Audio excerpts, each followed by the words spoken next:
All right. Grand Rising, everybody. First thing I want to say is, can we get a round of applause for our first speaker, please? So, my name is Coach B.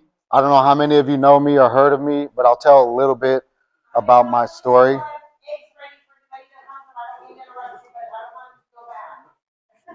They will get consumed. So, a little bit about my story. I spent the majority of my adult life and a good portion of my juvenile life in two kinds of prisons. The first prison was the internal prison, my narrative, the thought and the belief that I wasn't good enough, the thought that I was doing what I was supposed to do and what I would always do, and that my reality was that I was going to die in prison or die on the streets doing prison-worthy activities. That's what I believed. That was my first prison. The second prison was the fact that I'm 40 years old. I spent more than 16 years inside of actual prisons. Juvie, group homes, jails, work release. And then I graduated and I went from the state to the feds. And then I went out of state. And then I went to the Fed halfway house. And now I'm currently on federal probation. But also, let me list some other things that are of note. I'm a recovery coach professional for CCAR, which is Connecticut Community Addiction and Recovery. And I'm also a recovery coach academy facilitator. Kiwan was in one of my classes. I'm also a certified peer counselor and a Department of Behavioral Health approved CPC trainer. I work for Peer Workforce Development, and we are actually working on the new curriculum, which is going to turn CPCs into a behavioral health profession, and they're going to call us Certified Peer Specialists. CPS will be a DOH credential. I'm working on that curriculum currently. I got to the halfway house from the feds to finish my sentence in December of 2022. And when I got there, I immediately jumped into this work. I had penned a curriculum while I was inside. A judge actually gave me time off my sentence. We used my curriculum. It was called A Better Place. And we used that while I was inside, while I was fighting my case with groups of people in the unit. A lot of my history comes with the notoriety I achieved from being willing to do the most, right? So I went way to the top. So in the joint, I had the keys. I was a leader, but I didn't feel like that leadership warranted the type of leadership that was happening. I don't know if anyone's been to prison, but prison politics are kind of the worst, right? Incredibly high stakes politics. So coming out to the streets and dealing with people and their politics, it's like, in comparison, those are incredibly low stakes when it comes to he said, she said, and people trying to create narratives for you. I come from an environment inside of prison where the politics could mean life or death instantaneously. You could be in a group of men voting on somebody's life. It doesn't feel good. It's not a good place to be, right? And I've been there. And so when I came out, I immediately went into this path. I became a certified peer counselor. I started working at Peer Olympia as a family navigator. And my passion was post-reunification, helping families get back together. I actually came down here to court for a couple of youth before in that role because that was my dream. So I am also a NAMA certified anger management specialist. I'm a positive Indian parenting instructor and trainer. And the reason why I attained these particular certificates was because I wanted to give them away for free. Because I don't know how many of you know, when you go through the system and CPS gets involved and they take your kids and they tell you all these things that you have to do in order to get back your family situation, all the barriers they put in front of you cost money. When 9 times out of 10, the reason you're in that situation in the first place is because of lack of funds. So I went on this mission to get all these certifications that the court will require somebody to do in order to get back together with their kids, their spouse, no contact orders, bringing the family back together, because ultimately that's where mental health lies, especially in men. We believe that our family a lot of times is an extension of ourselves, and if our family is broken, our mental health will not be well. That's a fact, right? So that being said, I went on this journey, and then I was recruited by Peer Workforce Development, which is also under Peer Washington, to do DOC CPC training. This is my heart's work. This is what I wanted to do. So I get to go into the prisons and train certified peer counseling, help them get certified. So when people are coming out of prison, they're already coming out as certified peer counselors, and they're able to step right into the work, right? And so now that I'm working on this curriculum, my schedule's loosened up a little bit. Kiwan offered me to come here. And so I'm honored to be here. I'm honored to share my story. I'm honored to share space with you. But right now, I just want everyone here, regardless of what you think your status of your mental health is, give yourself a round of applause right now because you're here, right? So what that tells me is that you care about yourself, your mental health, you care about your future. I'm going to assume your family and the well-being. This is community. You care about community, right? For men, mental health means more than just emotional stability. It means being present. It means being available and being the best versions of ourselves for our families, our communities, and especially for our children. When we prioritize our mental health, we become better fathers, better partners, and better leaders. In doing so, we break toxic cycles we may have inherited. Cycles of emotional repression, of anger, of addiction, and of unresolved trauma that continue to affect generations if left unchecked. I come from that very paragraph. I lived in anger. I knew no other emotion. I had no understanding of why that's where I lived. I wore a suit of anger everywhere I went. That was my Iron Man suit. Somebody said something to me, I just got mad. It was the easiest possible thing that I could do, right? But anger is not necessarily wrong. It's neither a positive or a negative. It's like the weather, right? You can't take a pill and make a storm go away, and neither can you do with anger. The nature of anger is that anger is nature. It's a part of us. We're going to experience it, every single human being. How we navigate that experience is going to determine the health of our mental health state. So much of our struggle as men has to do with the pressures of societal norms and expectations, what it means to be strong or to never show vulnerability. For many of us, we've been taught that um, to have feelings is to be weak, right? That to cry is unacceptable.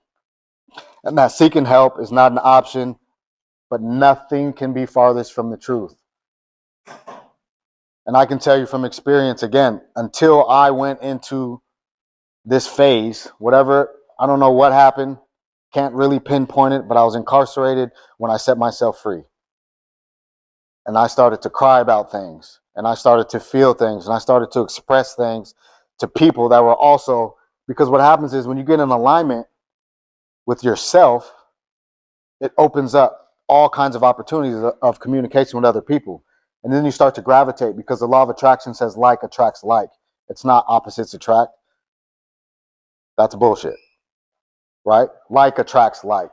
So if you start to feel emotions and you start to go down this path, even inside of a prison where politics could get you killed, and you start avoiding those politics and start focusing on the internal evolution of self, you start asking yourself the hard questions, you start becoming a better version of yourself, you start attracting people that are doing the same thing.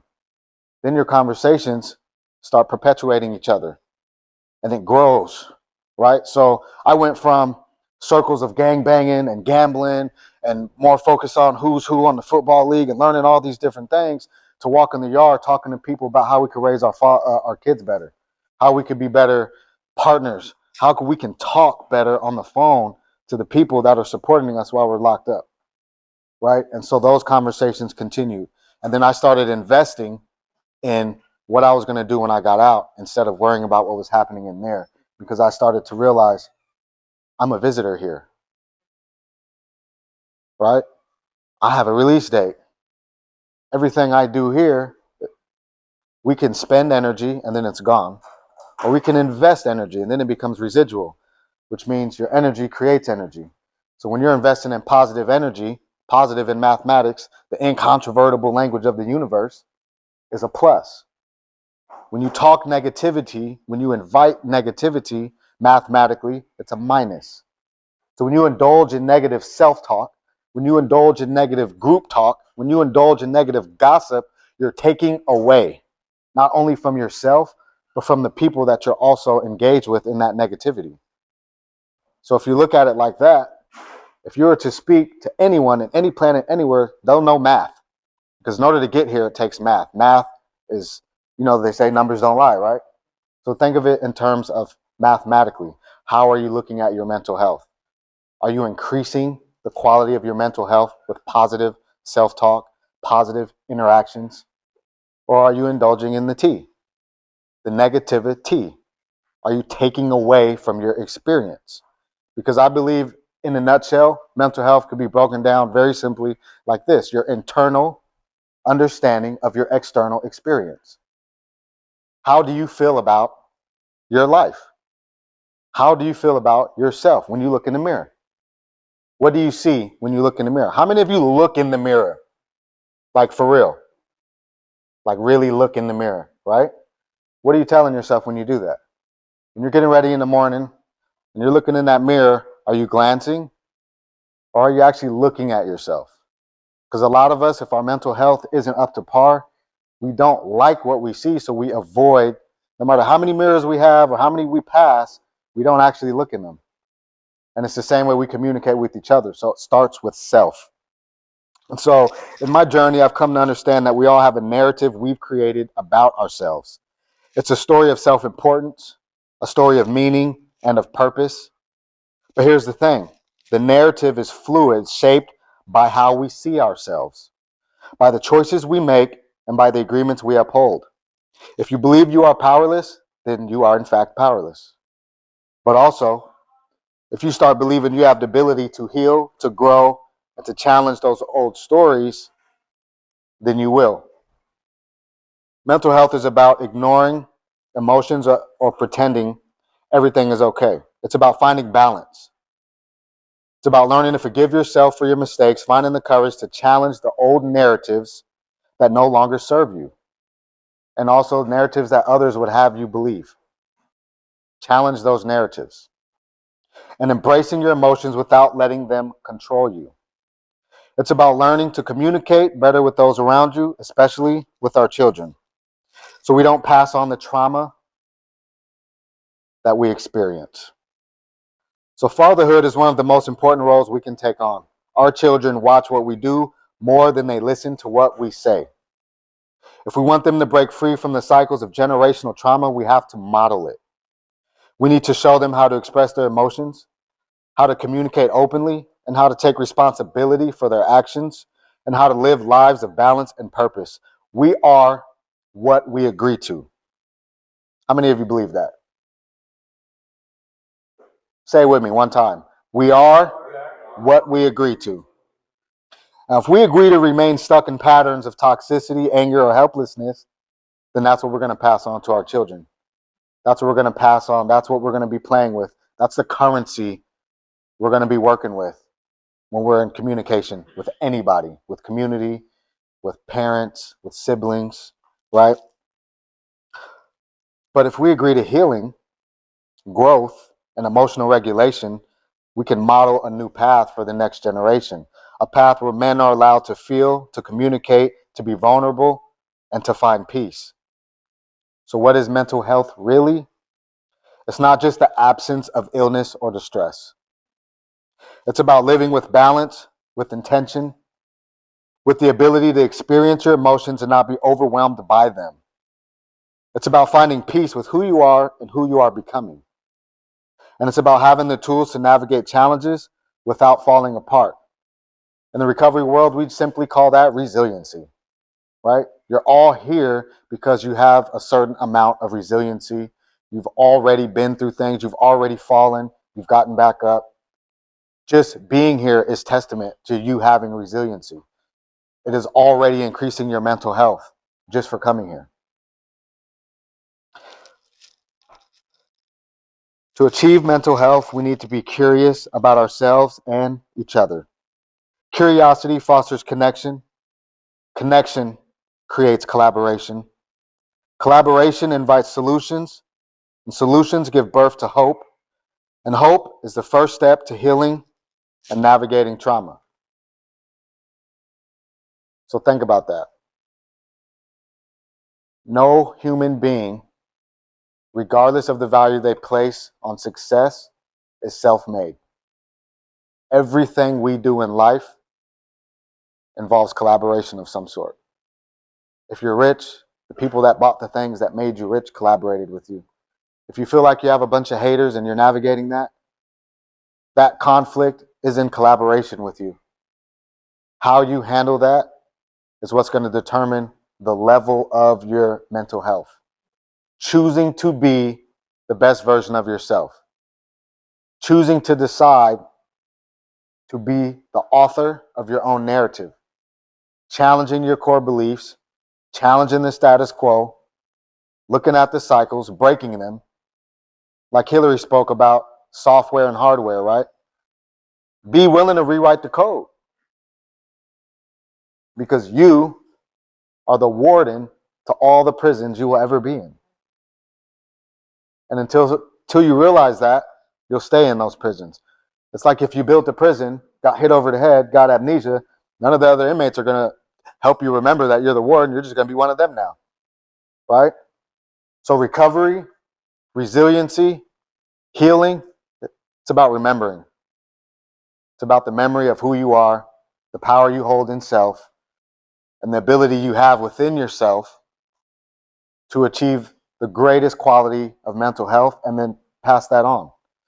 Because when we pour into others, two things are happening. You're pouring into someone else, but you're pouring out of self. Intentional self-care is how you fill that jug up in between distribution of that love, of that energy, of that positivity. Otherwise, it becomes negative. You're just taking away, and that's it. So when we talk about mental health for men, it's okay to cry. Motherfucking right it is. It wasn't until I cried that I started to grow. You water plants. Most of our earth, most of our bodies is water. It only makes sense that tears are followed closely by growth. So have those conversations with yourself first, and then start to have those conversations with loved ones. Because if you're good, and we're only allocated a certain amount of currency every day, a certain amount of emotional fortitude. It gets to a point where I came up with a term, and if it's getting near the end of the day and I just don't have anything left, and somebody wants to start an argument with me, I tell them literally insufficient funds. I can't afford to have this conversation, maybe tomorrow, right? When my bank account gets better. You have to be able to set those boundaries. You have to be able to take care of yourself, because if you're operating on E, or just like a vehicle, if you never ever fill the oil up, the engine blows. You have to do the maintenance. We get our favorite vehicles, or we buy a car and we put all this energy into it and paint it and system, and we'll never let nothing happen to it. But we are the best vehicles on the planet. We should do the same for ourselves. With that being said, I know I went over a little bit, but I'm going to read something called a blueprint. These are agreements that took me probably a year or two to come up with in a way that was conducive and inclusive. So I'm going to read these in closing. A blueprint stands for betterment, love, unity, preserve and recovery, intentionally navigating trauma. And so I agree that I want to make changes to better myself, my life, and my relationships. Today, I'm making the following internal agreements to write a narrative for myself that I can be proud of and take ownership of. I agree to be better than I was yesterday, to be the best version of myself in any given moment, and to focus on what I can do, what I control, and what I invest my energy in. I agree to love myself first, putting positive energy, thought, time, and action into my own well-being, and treating myself as if I am my own very best friend by acknowledging my strengths, appreciating my beauty, and protecting myself in all ways. I agree to connect with others in a positive and authentic way. I can accept that curiosity fosters connection. I agree to look for the commonalities among others and myself and practice open-mindedness, when confronted with something new, by asking questions that are meant to seek understanding and promote unity. I agree that I will do my best to preserve my progress in recovery and growth, and to use the tools I have gained and will gain to be intentional in my healing. I will seek to face my past, present, and future experiences with intent to navigate trauma with as little collateral damage to others as possible. I will do my best to remind myself not to hold others responsible for my behavior, my trauma, or my peace. Although I may have been a victim, I agree today that I am not a victim, and I will not victimize anyone in the process of my healing journey.